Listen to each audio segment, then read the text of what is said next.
About that discussion across the country today, Fusion's Joanna Uzma joins me now. We work together on Univision, and it's really a pleasure to work with you now on Fusion. Thank you for having me. Go ahead. So let's start with the Olympics that get underway in February from Sochi, Russia. Today, President Obama is making news about the games, even though he's not going to attend. Instead, the president is sending two openly gay athletes to represent the U.S. at the opening and closing ceremonies. That honor goes to tennis champion Billie Jean King and hockey player Caitlin Cahow.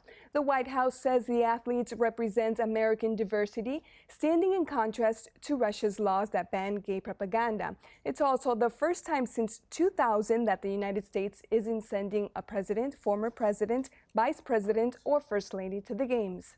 Next, a question: paper or plastic? We're not talking about shopping bags, we're talking about money. Britain says it's going to start issuing plastic money in 2016. They're supposed to be sturdier than paper bills and can survive the occasional washing machine trip. They're also expected to lower printing costs because they can last more than twice as long. 24 other countries already do this, like Canada and Australia, which are, of course, part of the British Commonwealth. Now it's time for Robbed in 30 Seconds. Your daily Rob Ford update starts now. Today's edition, the Bob Marley Dance-Off. This is actual video, take a look at this, of the mayor of Toronto dancing to One Love by Bob Marley at a city council session. Nothing illegal about that. Let's just take a moment to watch.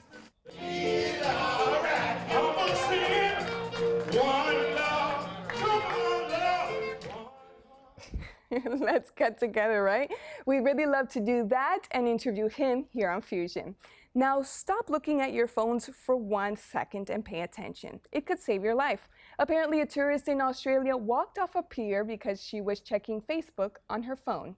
The police found her floating in the water, and even as they took her to the hospital, she was clutching her phone the entire time. Guys, if you're that addicted, please get help.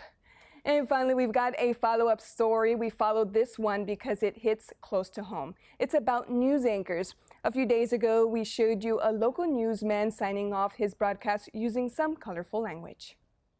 We'll be back tomorrow after football. Hope to see you then. Let's get the here.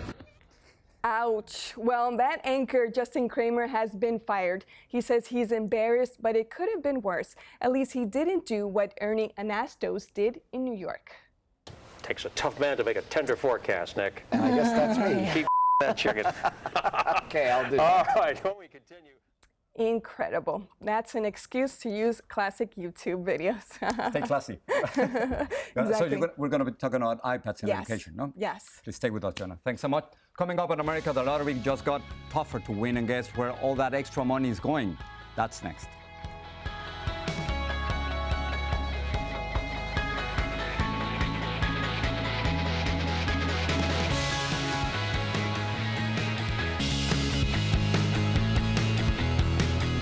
iPads may be on the top of your shopping list, Christmas shopping list this year, but it's not just you and me using it, it's kids and their teachers. Fusion's Joanna Uzma went to check out a school where iPads are the day-to-day textbooks. You know, you've stepped into a different school environment where students not only get to use their Apple iPads in the classroom, but this type of technology is also part of the curriculum. We always kind of keep in mind, what are we teaching them, why are we teaching them, and we leverage technology to help us do that when it's appropriate. Felix Jacomino is a director of technology at St. Stephen's Episcopal Day School in Coconut Grove, Florida.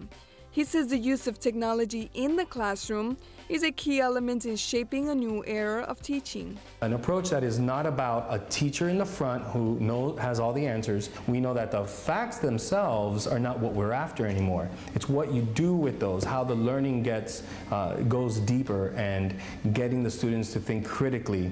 Jacomino and his tech team implemented a one-to-one iPad program for its 1st through 5th grade classes, as well as a per-classroom iPad in the preschool levels, all part of the concept called 21st Century Learning. Along with the tablets, each classroom has its own computer, and the school's learning lab is equipped with 22 iMac computers meant for group assignments.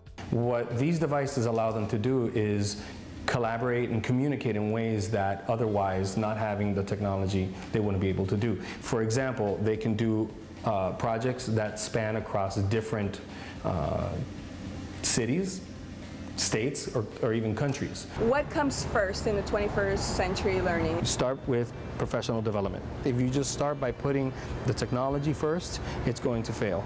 The program gradually introduces technology into students' day-to-day activities, from learning a new language to simply learning how plants grow.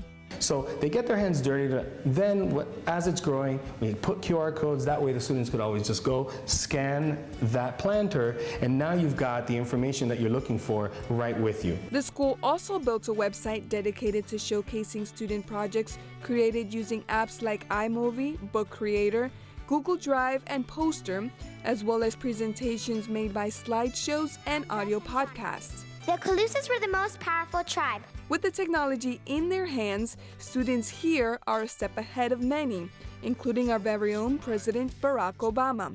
The Obama administration announced last year that they want schools to replace textbooks with iPads and Kindles by the year 2017. Right now, printing textbooks for the nation's 50 million kids in K through 12 schools costs $8 billion a year. Although technology surrounds much of what students do at St. Stephen's, it is not the school's main focus. Learning comes first. That's our goal as a school, and that's what we concentrate on. So much so that the basic preschool skills must be mastered first. They need to actually cut and paste literally before they can cut and paste virtually on a computer. Jacomino believes the adaptation of 21st century learning in schools is a means to give students more control over their future. That makes them owners of their own learning, and it makes them really truly interested in what their goals are and what they're learning about. And Joanna's here with us. So in my son's school, they don't want to use iPads. So give me an argument on what they should. Well, like Felix says, this is the future. Technology is the future. So this is what they need to know once they graduate. So this is just something that is going to be essential. So if you're not using it, you're kind of setting yourself behind the rest. And can they get distracted? How about if they start using an iPad and they get online and they start just chatting or sending emails? Well, in this school, they make sure that technology is only used when it's needed. They don't allow, streaming in any websites or anything like that, other than what they're supposed to be doing. They are assigned an application to enter and the projects that they need to do. So why iPad? Why not cell phones or computers? What's the difference? iPads are better than cell phones because it has more space, especially for the students. And laptops are more heavier, so this is more portable. Basically, that's just the gist of it. And let me just finish with the personal. Why are you so interested in iPads? Well, I use it day to day, from everything. What do you do with them? Driving directions, recipes, agenda, calendar. It's just easier. So this is the future. You think that kids who don't use an iPad in classrooms, they're really behind? Or they might be behind? They might be behind. They might be behind. What Felix mentions is the kids in these schools learn to be risk takers. And they leave behind, teach me what to do. They say, no, let me figure it out. What I find really interesting is that maybe in just 5 years or less than that, we won't even have this discussion, this debate. Exactly. Joanna, thanks so much for being with me. Thank you for having me. Thank you so much, Thank you. Joanna Uzma. And that's our America Today. We'll see what happens tomorrow.